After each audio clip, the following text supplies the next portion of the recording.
A lot of people always asking themselves, what can I do to be happy? That's a big question for a lot of people. Now, you have a system of 5 steps. Yeah. I've written 5 simple steps that really helps no matter who you are, what walk of life you're in. Number 1, you have to own your own happiness. Take it away from other people demanding that they make you happy. Your kids are not going to make you happy. Your spouse is not going to make you happy. A big house is not going to make you happy. Own your own happiness and be responsible for doing those things that bring joy into your own heart, independently of life and people and money and all of that stuff. Right. It doesn't necessarily give you a happiness. You have to take responsibility of that peace and that joy that lives inside of your heart and not inside of your stuff. Wow. Am I right? Yeah. And the second thing that I think people need to do is challenge their own story, because people torment themselves by how they see their life. They've told themselves a story as if it were the truth when it is really a perspective truth.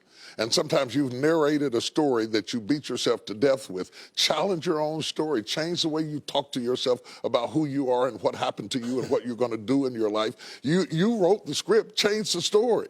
Change the dialogue. You can, am I right? You know? Yeah.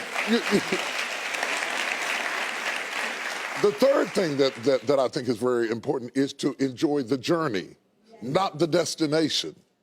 A lot of us delay our happiness. When I get to this level, when I get my degree, when I get the kids, when I get married, I'm going to be happy. Enjoy the journey. Enjoy the whole step, the whole process. Every day that you get up to strive for whatever it is you're after. You know, I'm a goal-oriented guy. Yeah, absolutely. But you don't celebrate when you get to the finish line. Celebrate all along the way. Celebrate all along the way. Yeah, man.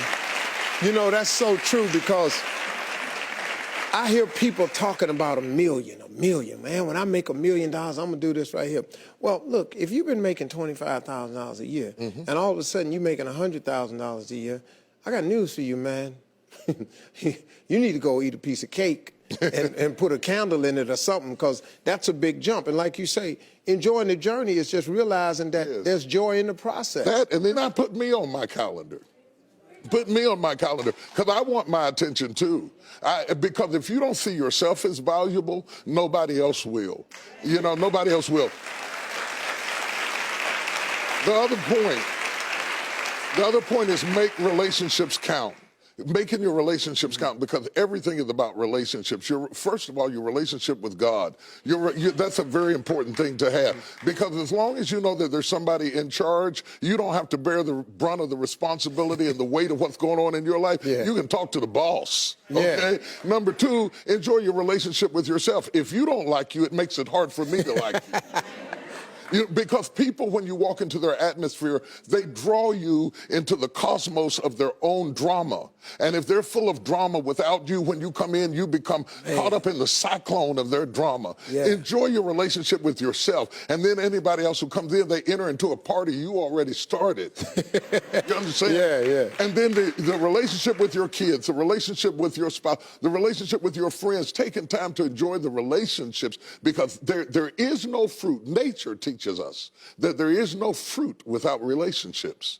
You cannot be fruitful by yourself. In business, in home, in life, in church, I don't care what it is, you are no more than the relationships you surround yourself with, and make sure that those are good ones.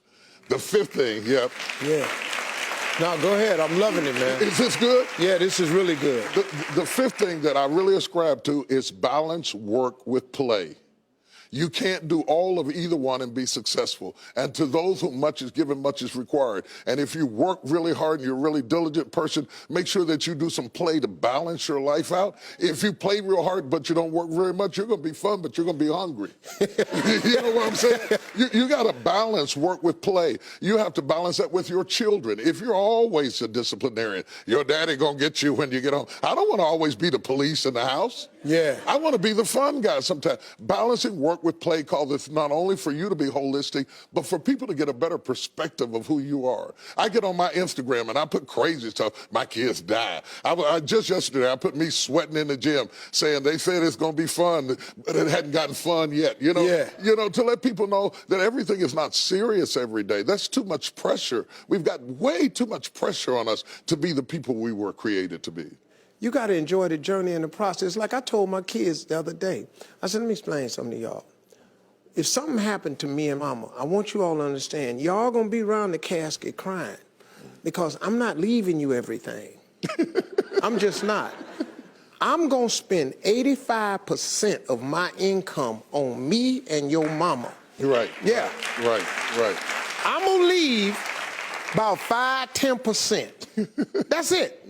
The rest of the money, me and your mama going somewhere. We can, Dad, we can't go on vacation. No, I want to be just with your mother. Well, here's it's the cool. thing that people don't understand about children.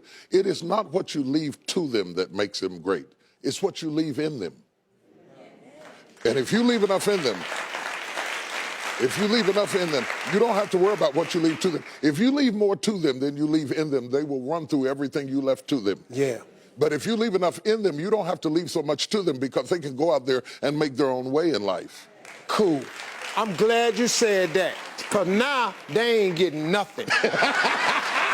Coming up next, Bishop T.D. Jakes has a special story to share with us that proves miracles happen right here on earth. Stay with us. We'll be right back.